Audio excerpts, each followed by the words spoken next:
Hello மக்களே, இன்றைக்கி சீரக சம்பா ரைஸில் 1 kg மட்டன் பிரியாணி எப்படி பண்ணலான்னு பார்க்கலாம். செம்ம கம கம கமன்னு நல்லா நெய்யை தூக்கி ஊற்றி சூப்பராக சூடாக ரெடி ஆகிருக்கு. இன்றைக்கி எப்படி செய்யலான்னு பார்க்கலாம் வாங்க. 3 கிலோ வேகிற அளவுக்கு ஒரு பெரிய பாத்திரத்தை எடுத்துக்கலாம்.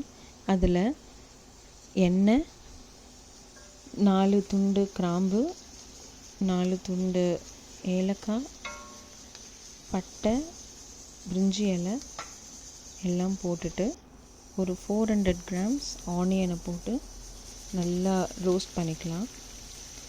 அந்த ஆனியன் நல்லா ரோஸ்ட் ஆன உடனே கொத்தமல்லி இலையை கொஞ்சம் தூவி அந்த எண்ணெயிலேயே வதக்கினா நல்ல ஒரு கமகமான ஒரு வாசனை வரும். ஒரு 10 seconds வதக்கின பிறகு கூடவே கொஞ்சம் புதினாவையும் சேர்த்துக்கலாம். புதினாவும் கொத்தமல்லியும் அந்த எண்ணெயில் வதங்கும் போது நல்ல கமன்னு வாசனை வரும். இது எதுக்குன்னா பிரியாணி தம் எடுக்கும் போது ஒரு நல்ல ஸ்மெல் வரணுன்றதுக்காக நம்ம நல்லா எண்ணெயிலே போட்டு வதக்கிக்கலாம்.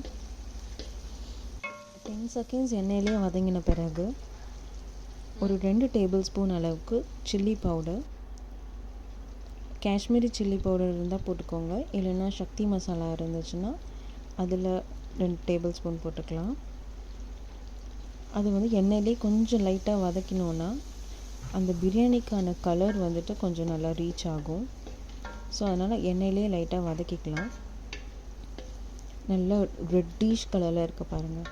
ஸோ அதனால் காஷ்மீரி சில்லி பவுடர் போடுறோம். இங்கே அந்த சில்லி பவுடர் போட்ட பிறகு ஒரு 2 tablespoon அளவுக்கு இஞ்சி பூண்டு பேஸ்ட் நம்ம எவ்வளோ சேர்க்குறோமோ அந்தளவுக்கு பிரியாணி நல்லா டேஸ்ட்டாக வரும்.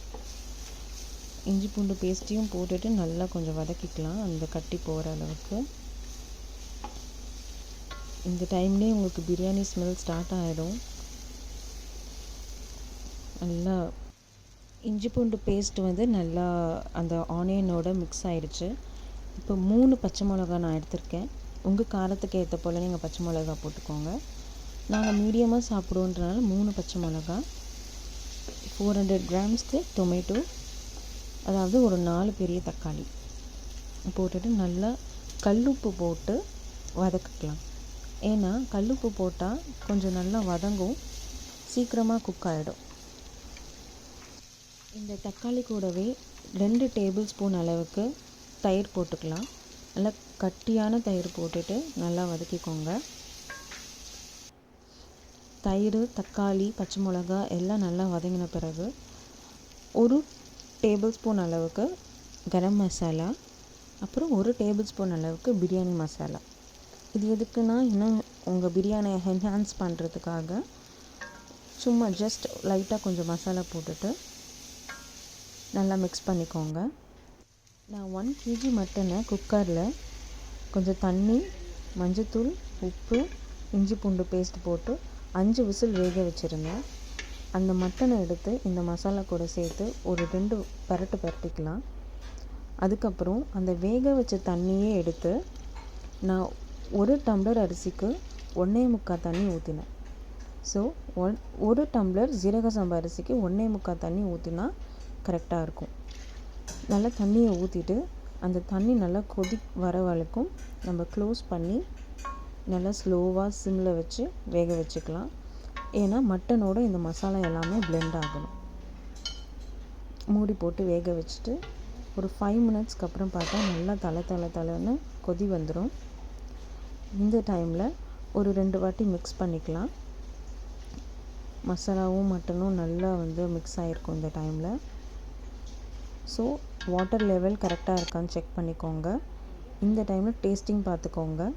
உப்பு, காரம், புளிப்பு எல்லாமே ஈக்குவல் அமௌண்ட்டாக இருக்கான்னு பார்த்துக்கோங்க. நான் ஒரு 1/2 hour ஜீரக சம்பா அரிசியை 2 வாட்டி வாஷ் பண்ணி ஊற வச்சுருந்தேன். உப்பு, காரம் எல்லாமே கரெக்டாக இருக்குதுன்னு செக் பண்ண பிறகு அரிசியை போட்டுக்கலாம். எப்பயுமே அரிசியில் போடும்போது உப்பு கொஞ்சம் உரைக்கிற மாதிரி இருக்கணும். அந்த மாதிரி இருந்தால் தான் நம்ம அரிசி வெந்து வந்த உடனே சாப்பிட்றதுக்கு கரெக்டாக இருக்கும். ஸோ மூடி போட்டுட்டு நான் கொஞ்சம் சிம்மில் வச்சு வேக வச்சுக்கிறேன்.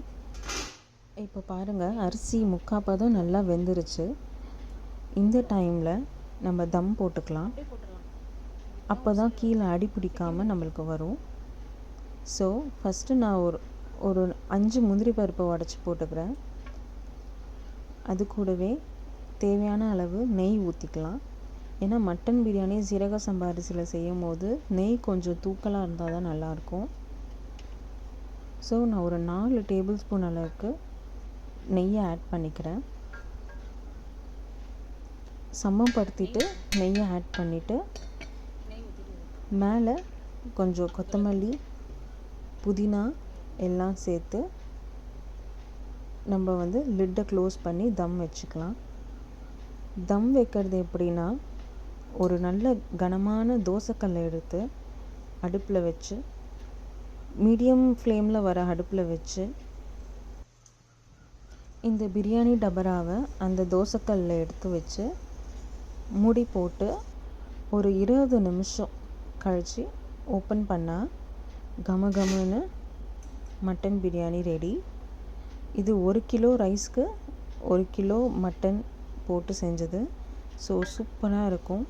மசாலாலாம் எதுவுமே அதிகமாக போடலை. நம்ம குழந்தைங்களுக்கு ஏற்ற போல் தான் நம்ம மசாலா போட்டிருக்கோம். ஸோ நல்லா கலர்ஃபுல்லாக நல்லா கமகமன்னு சூப்பராக மட்டன் பிரியாணி ரெடி ஆகிடுச்சு. நீங்களும் உங்கள் வீட்டில் ட்ரை பண்ணி பாருங்கள். பாய்.